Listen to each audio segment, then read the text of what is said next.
her work mode, you cannot talk to her. You cannot talk to her. Once she gets there, boom, she's so focused. She's just there. And every time I see her perform on stage, I'm like, wow, that's my wife. Like, I forget that's the person I live with.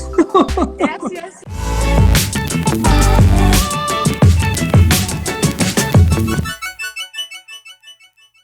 Sa isang panayam sa Instagram Live ng movie at television writer na si G3 Santiago, sa aktor na si Matteo Guidicelli ay may mga bagay na nireveal si Matteo tungkol sa kanilang pagsasama ni Sarah Geronimo bilang mag-asawa.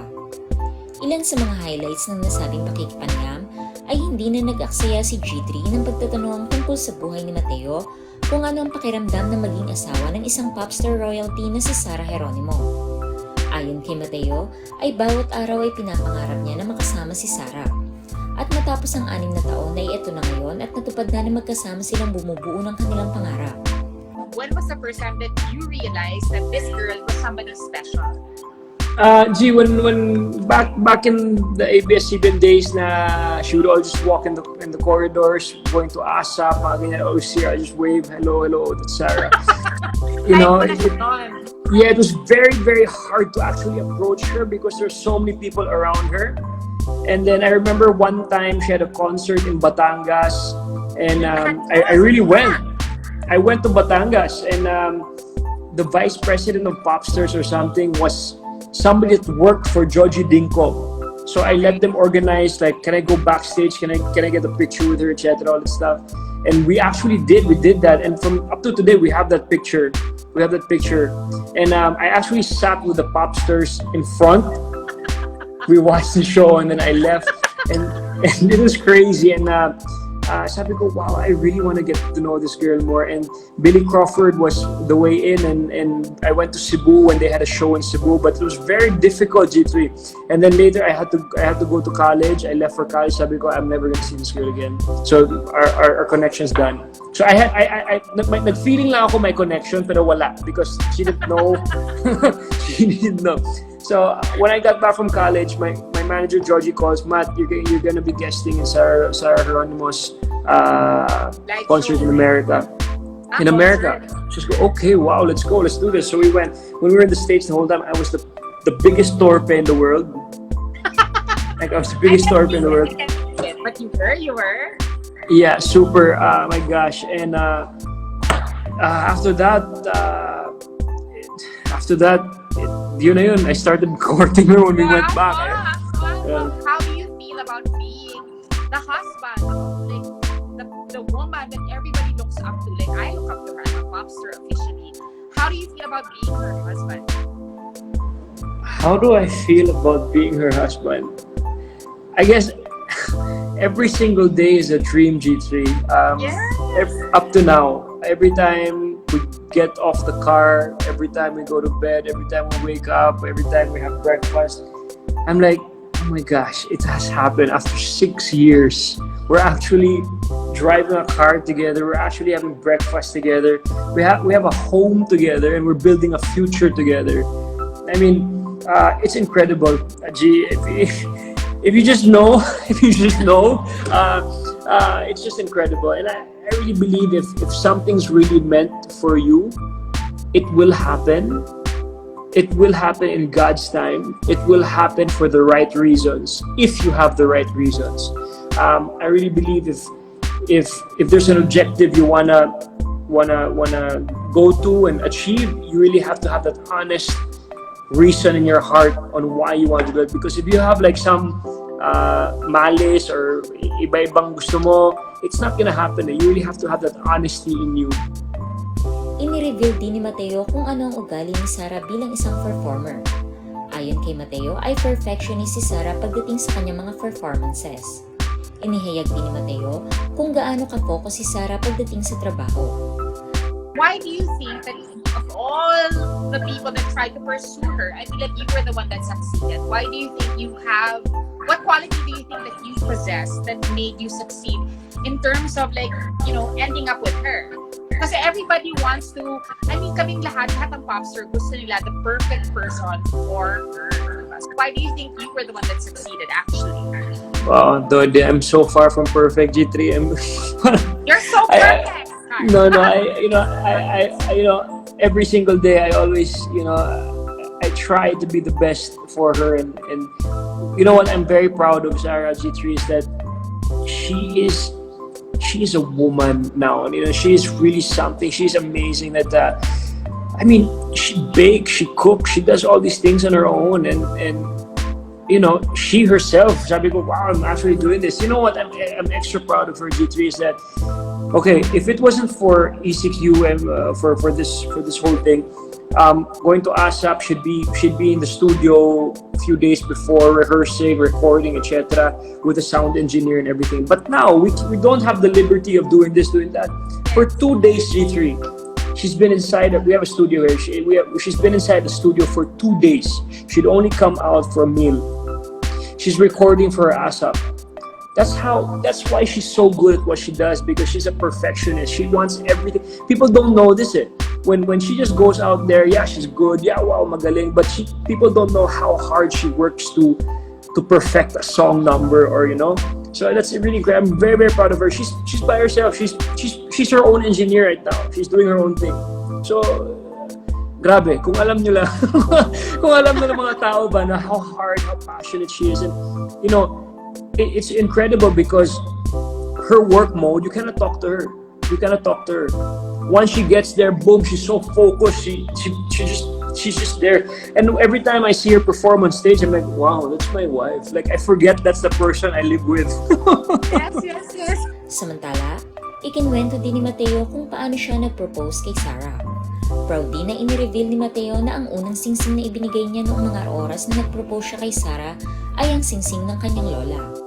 Can you take me to the day that you were the happiest with her? Wow. Marami, syempre. Ikaw, what stands out in your head, what stands out in your mind and in your heart? Oh my God, this is the happiest I've ever been with Sarah. I guess the day I proposed. Huh? Yeah. Saan ba? Kasi nakita lang namin nag-propose ka. One day, sasabihin ko one day. Secret muna. Sige, secret. Pero kasi naman yan anyway, parang when you propose to her, kinabahan ka. Oh yeah, super. Did you think that she would say yes? Or ano yung feeling? No, of course, sabi ko, this is it, this is the girl. Tell me na lang the emotions you were going through, like from the moment, when you woke up, did you know that when you woke up, you were gonna propose to her that day? No, I planned it, but when the time came, naman, when the time was there, when it was the time for it, parang I couldn't do it. I was really, oh my God, I was like, oh, ito na. It was like the words were in my lips. It couldn't come out. So, but yeah. Sobrang ka na-stress. Feeling mo mag-yes siya. I was hoping. But were you not sure? I don't know, because syempre, you're in that state na you don't want to be too sure. Diba? You don't want to be sure. What if kung naghindi? Pusa, diba? Wait, paano mo na-decide na magpo-propose ka na? Gano'n na kayo katagal together? Matagal na, 6 years na. Okay. And then matagal na. in choosing the ring, who helped you? Was it just you?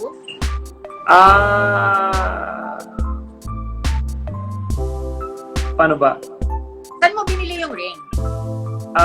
My brother, he's my brother. My brother-in-law, he's a jeweler.